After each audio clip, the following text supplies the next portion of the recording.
नमस्कार बच्चों, मैं संगीता साहू फिर से आपका संस्कृत ऑनलाइन क्लास में स्वागत करती हूँ। बच्चों, आज की क्लास में हम एकादश है पाठ हैं पाठ 11 पढ़ेंगे। एकादश है पाठ है नामस्ति। पाठ 11 का नाम है सूक्ति पुष्पांजलि। इस पाठ में हम सूक्तियों का अध्ययन करेंगे। बच्चों, ये पाठ परीक्षा की दृष्टि से भी बहुत महत्वपूर्ण है। तो आइए अब हम पाठ स्टार्ट करते हैं। विद्या ददाति विनयम, विद्या विनम्रता देती है। बच्चों, यह सूक्ति आपके पाठ में नहीं है, फिर भी हम इसका अध्ययन कर रहे हैं। विद्या रूपम कुरूपाणाम, कुरूपों का रूप विद्या है, अर्थात जो दिखने में सुंदर नहीं है लेकिन उसने विद्या को ग्रहण किया है तो विद्या उसका रूप होती है, अर्थात कुरूप का रूप विद्या कहलाती है। विद्या सन्मित्रमस्ति, विद्या एक अच्छी मित्र होती है। हमारे सबसे अच्छे मित्रों में से भी अगर तुलना की जाए तो विद्या के मुकाबले हमारा कोई अच्छा मित्र नहीं हो सकता, इसलिए विद्या सबसे अच्छी मित्र कहलाती है। विद्यायाः बुद्धिरुत्तमा, विद्या बुद्धि से उत्तम है, अर्थात विद्या को बुद्धि से उत्तम बताया गया है। नास्ति विद्या समम चक्षु, विद्या के समान कोई चक्षु नहीं है, नेत्र नहीं है।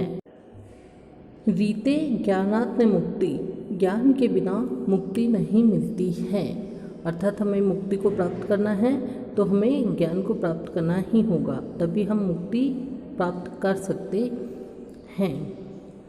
अगली सूक्ति हमारी है ज्ञानस्य अंतो न विद्यते, ज्ञान का अंत नहीं है, अर्थात जो विद्या का कोश है, खजाना है, वह अपूर्व है, अनोखा है और इसका अंत नहीं है। हम कितना भी ग्रहण करें तो भी यह खत्म नहीं होने वाला है। मैं ही ज्ञानेन से दर्शम पवित्रतम, ज्ञान के समान कोई पवित्र वस्तु नहीं है, ज्ञान सबसे पवित्र होता है, अर्थात हमें इसे अवश्य ग्रहण करना चाहिए। अगली सूक्ति हमारी है योग है कर्मसु कौशलम, इसका अर्थ होगा कर्मों में कुशलता ही योग है। नमन्ति गुणिनो जनाः, गुणी व्यक्ति झुकते हैं, अर्थात विनम्र होते हैं। जो व्यक्ति गुणी होते हैं वह झुक जाते हैं और विनम्र बन जाते हैं, उनमें किसी प्रकार का कोई घमंड नहीं होता है। गुणः सर्वत्र पूज्यन्ते, गुण सभी जगह पूजे जाते हैं, अर्थात गुणी व्यक्ति अगर एक स्थान से दूसरे स्थान पर भी चला जाए तो वह पूजा जाता है। किस कारण पूजा जाता है? अपने गुणों के कारण।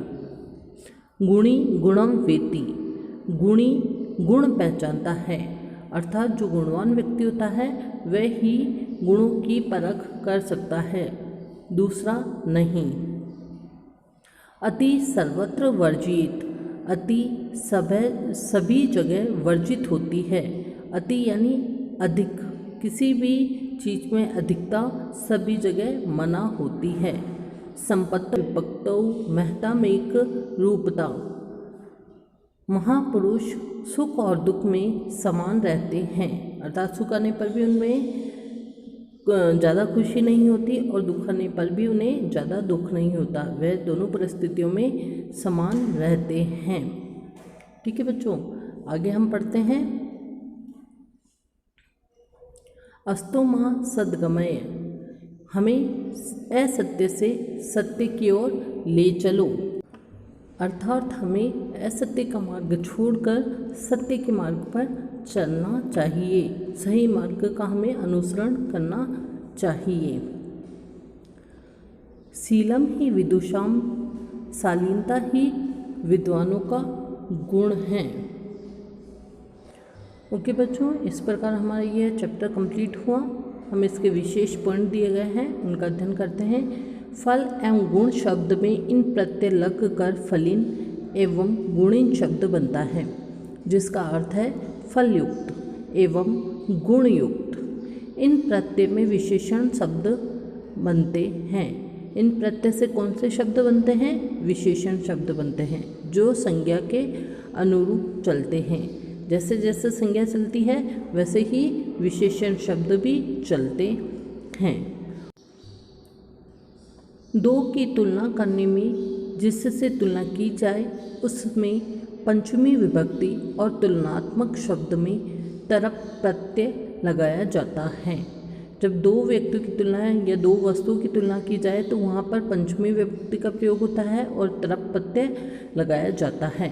जैसे राम है सोहनाद पंचमी बुद्धिमतर है अस्ति, राम सोहन से ज़्यादा बुद्धिमान है। यहाँ पंचमी विभक्ति का प्रयोग हुआ है सोहनाद में।